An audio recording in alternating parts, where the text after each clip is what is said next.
Hiyo inaitwa ni good leadership. Ukiwa na viongozi bora, unao uwezo wa kuwa na timu nzuri.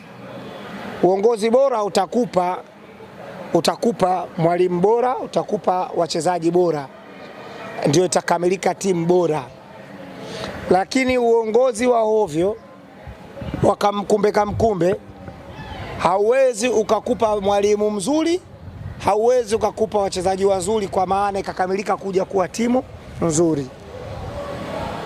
Unavyowaona madunduko wanapigwa faini ni kwa sababu wana viongozi wa ovyo, ndio maana wanaruhusu mambo ya ovyo mpaka timu yao inaonekana ya ovyo. Mimi naweza nikakwambia jambo moja. Kuna clip moja kama mmeiona, labda si hao mashabiki wa madunduka hawa na watu wa mpira wanasahau haraka. Na wewe Mavala pia kama umesahau nitakushangaa. Finali kati ya madunduka na Berkane mliona?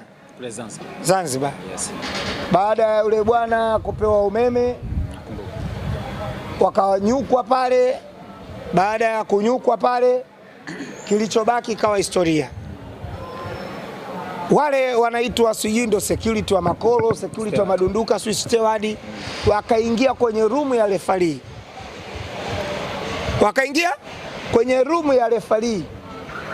Yule bwana yakawa yanamtoka na matusi mazito, leo mtoki humu. Na madevu yake kagodi Yanga. Leo mtoki.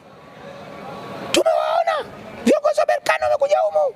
Kashasahau maskini ya Mungu kwamba kiongozi wa Berkane inawezekana ndio makamu wa rais wa CAF. Kasahau kila kitu.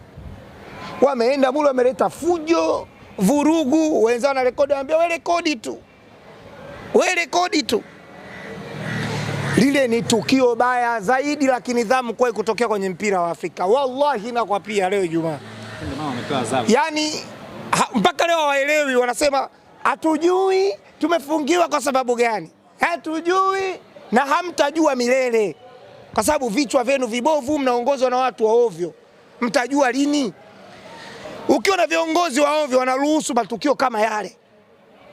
Yaani kiongozi uangalie viongozi wa madunduka tu, mechi kisha wakipoteza, angalia wanayokuja kuongea mbele, ndio utajua wanaongozwa na watu gani. Juzi kuna mmoja kala chuma moja bila anatoka. Nyika waulizeni hao wanaojua mpira. Sisi hatujui. Tulikubaliana marefa watoke nje, marefa sasa hivi wanachezesha wabongo. Asa mistaki usintajie watu majina. Wanajuana. Kama wewe wajui basi.